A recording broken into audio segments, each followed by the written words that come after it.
আউযু বিল্লাহি মিনাশ শাইতানির রাজিম। বিসমিল্লাহির রহমানির রহিম। আজকে খন্দপাড়া ফতেপুর খন্দপাড়া মসজিদ উদ্বোধন উপলক্ষে যে আলোচনা, সেই সভায় উপস্থিত আছেন আমারই ভাইস্তি ওর আব্বা, সবাই আপনারা চিনবেন, কামাল কুমারী বাড়ি রাজনীতি করত, তারপর আমার সাথে গভীর সম্পর্ক, তারই সন্তান, যোগ্য সন্তান।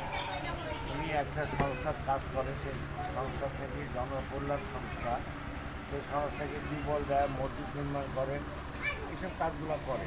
এবং অসহায় মানুষের পাশে দাঁড়ায়, এইসব কাজগুলো ওনারা করে। এই কাজগুলা করার জন্যে আল্লাহ রাব্বুল আলামিন আমরা দোয়া করি, সবাই আমরা মিলে আজকে দোয়া করি আল্লাহ রাব্বুল আলামিন তাকে আরও সুযোগ দিই, তাকে সাহায্য করুন, সহযোগিতা করুন, যাতে তার হাতটা আরও ব্যাপক প্রসার লাভ করে এবং এলাকার কাজকাম যদি করতে পারি, সেই জন্য আমরা কাজ করি। ঠিকই বলছে, এই মসজিদের ব্যাপারে আমি দালাল বলেছিলাম যে এই পাড়ার মসজিদ করার মতন টাকা পয়সা জোগাড় করার মতন ক্ষমতা খুব কম। যাই হোক, তারপরেও যে টাকাটা লাগিয়েছে সবাই মিলে জোগাড় করে দিয়েছে, বাকিটা আল্লাহ দিচ্ছে। মসজিদটা হোক, খালি মসজিদ করলে হবে না, মসজিদে যাতে নামাজই হয়, তাই না?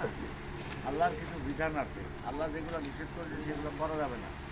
হজ করা যাবে যার যোগ্যতা আছে, জাকাত দিতে হবে যার যোগ্যতা আছে, নামাজ পড়তে হবে, সুদ খাওয়া যাবে না, জেনা করা যাবে না, আর এই কাজগুলো করা যাবে না। মসজিদে আসতে হবে, 5 ওয়াক্ত নামাজ মসজিদে পড়ার নির্দেশ দিতে আল্লাহ রাব্বুল আলামিন, তাই না? এখানে আল্লাহ কিন্তু বলেনি যে ভোট দিলে জান্নাতে যাওয়া যাবে, এরকম কথা কিন্তু বলা নাই, ডাকাতি নাই। আল্লাহর কথা হলো আল্লাহর নিয়ম মাফিক চললেই সেই লোকই বেহেশতে পারে। যেগুলো আল্লাহ নিষেধ করেছে সেগুলো করা যাবে না, যেগুলো সুদ খাওয়া যাবে না, হজ করা যাবে না, জেনা করা যাবে না, ব্যয় বিচার করবে না, অন্যায় কর্ম করতে যাবে না, আল্লাহ নিষেধ আছে, এই কাজগুলো করা যাবে না। আর আমাদের দেশে একটা দল আছে, ওরা বলেছে ভোট দিলেই জান্নাত। ভোটে কি হারাম করে দিয়েছে আল্লাহ রাব্বুল আলামিন? ভোটের ক্ষমতার অধিকার কারণ নাই।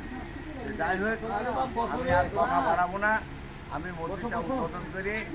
আমার সাথে আপনারা সবাই মোংলা ওখানে যেতে হবে, একটু দেখি ওই মসজিদটার কী অবস্থা দেখি। ধরেন হাফিজ ভাই আছেন, আরও যারা আছেন, যা দেখি ওই মসজিদটা শেষ করে ওই পরে মারামারি করি, টাকার খুব খারাপ অবস্থা, ওখানে যাবো।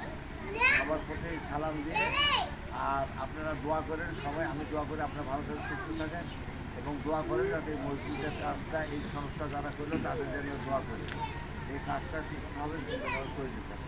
আল্লাহ আসসালামু আলাইকুম।